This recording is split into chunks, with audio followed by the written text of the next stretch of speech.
क्या पढ़ना शुरू करें?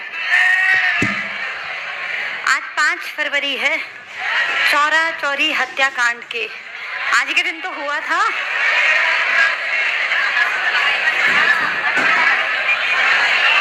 (1922) की घटना थी। महात्मा गांधी का पहला, जिसको कह सकते हैं मास मूवमेंट। इससे पहले गांधी ने जितने काम किए वो रीजनल थे। जैसे गांधी की एंट्री तो हुई थी 15 में, राजनीति में एंट्री हुई 17 में, 15 में आए थे इंडिया वापस कितने साल बाद, और 17 में सबसे पहले क्षेत्र चंपारण में काम किया। फिर 17, 18, 19 गांधी ने एक प्लेटफॉर्म तैयार किया जिसका रिजल्ट गांधी को मिला कि पूरे देश में उनका नाम फैल गया। जैसे एकदम से लीडर नहीं बना जाता, पहले छोटे रीजनल, ऐसे ही हमारे सारे जितने आज तक पीएम बने हैं, देखो भाई लकीली किसी को पुश्तैनी कुछ मिला हो तो अलग बात है, अदरवाइज किसी को उठा के पढ़ो, सीधे पीएम कोई नहीं बना। सबसे पहले लोग अपने रीजन में काम करते हैं, रीजनल लेवल पे कोई पोस्ट हासिल करते हैं, फिर वहां से वो जाते हैं स्टेट, और स्टेट से रास्ता खुलता है देश का। चाहे मोदी जी हो, चाहे मोरारजी देसाई, चाहे जितने उठा के पढ़ लो, सबने पहले अपने एरिया में काम किया। ये गांधी के लिए इम्पोर्टेंट इसलिए था क्योंकि ये पहला मास मूवमेंट था और इसको गांधी ने वापस ले लिया था बिना रिजल्ट के। गांधी का पहला मास मूवमेंट सक्सेसफुल नहीं था। इनफैक्ट अगर गांधी को ध्यान से पढ़ें तो गांधी के 3 ही बड़े मास मूवमेंट हैं। 1920 वाला जो 22 में गांधी ने खुद से वापस लिया, 30 वाला जो गांधी ने खुद से वापस लिया, और 1942 जो गांधी जी चला ही नहीं पाए क्योंकि गांधी जी चलाने से पहले पकड़ लिए गए।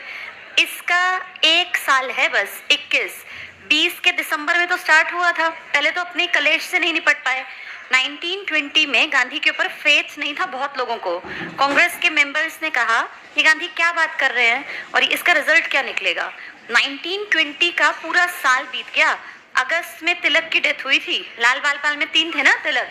उसके बाद फिर 4-5 महीने गांधी कन्विंस ही करते रहे कि भाई मेरा एक्सपेरिमेंट करके देख लो, मुझे ऐसा लगता है कि ऐसा होगा। और गांधी इससे पहले, बेटा बातचीत मत करो, ये सब हाथ से निकल जाएंगी सारी चीजें। 20 तक गांधी ने, ऐसा नहीं कि गांधी जी को नए बिल्कुल नौसिखिए पहली बार सत्याग्रह, गांधी 22 साल अपना एक्सपेरिमेंट करके अफ्रीका में एक समझदार आदमी के रूप में, उनकी इमेज कोई ऐसी नहीं थी कि जैसे सुभाष चंद्र बोस थे।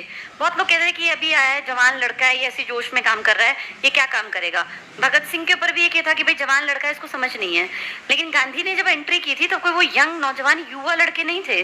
गांधी 22 साल का एक्सपीरियंस लेके एक लीडर के रूप में, और उससे पहले जब 24 साल के थे गांधी ने अपने यहाँ काम जब स्टार्ट किया ना, तो गांधी लगभग 50 के लपेटे में थे। 46 प्लस के तो वापस आए, फिर 2 साल बैठे रहे। तो 49-50 ईयर्स के आदमी को आप ये नहीं कह सकते कि वैसी कोई बात कर रहा है, उसने जिंदगी का एक अनुभव ले लिया।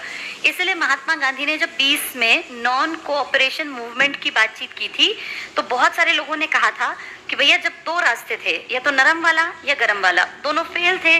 महात्मा गांधी का रास्ता था उन दोनों से बीच में, मध्यम। न तो ये गरम जितनी इसकी मारकाट की बात करते थे, न ये नरम की तरह कहते थे कि एप्लीकेशन लिखते रहो। इसलिए लोगों ने कहा जब नरम कुछ नहीं कर पा रहा, गरम कुछ नहीं कर पा रहा, तो एक एक्सपेरिमेंट करके देख लेते हैं।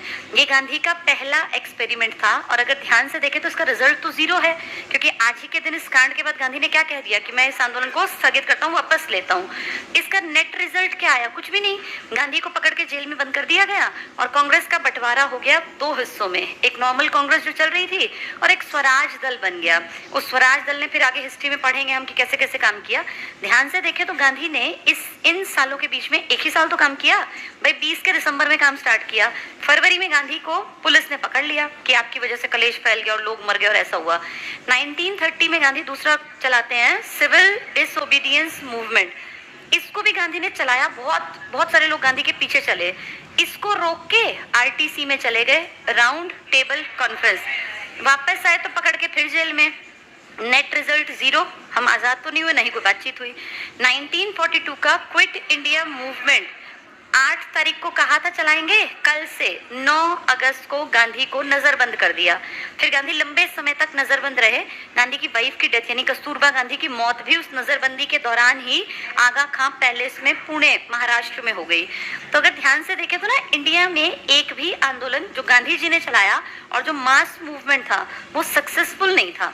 लेकिन इनका बैकग्राउंड अगर देखते हैं, महात्मा गांधी ने 1917 में, 18 में और 19 में जितने काम किए वो सक्सेस थी गांधी की। 17 में चंपारण, 18 में अहमदाबाद और खेड़ा और 19 में खिलाफत में भी तो गांधी ने सबको एक कर ही लिया था। ये गांधी के रीजनल थे। यहाँ से गांधी मास मूवमेंट की तरफ मूव करते हैं और फिर गांधी ने 3 बहुत बड़े आंदोलन चलाए। इन तीनों में जो पढ़े लिखे लोग हैं वो जानते हैं कि सक्सेसफुल तो एक भी नहीं था, लेकिन जो गांधी का रास्ता था ना वो औरों से बेहतर था, इसीलिए गांधी सबसे बड़े लीडर बन गए।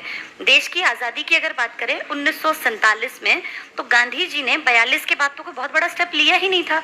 गांधी जी जब जेल में थे सेकेंड वर्ल्ड वॉर के दौर में, तो गांधी जी ने कुछ भी नहीं किया। इनफैक्ट इस टाइम पे इससे कुछ साल पहले मेन काम कर रहे थे 1944-45 में सुभाष चंद्र बोस, और उनकी वो थी ना, क्या बनाई थी उन्होंने, हाँ, इंडियन नेशनल आर्मी, जिसको आजाद हिंद फौज कहते हैं।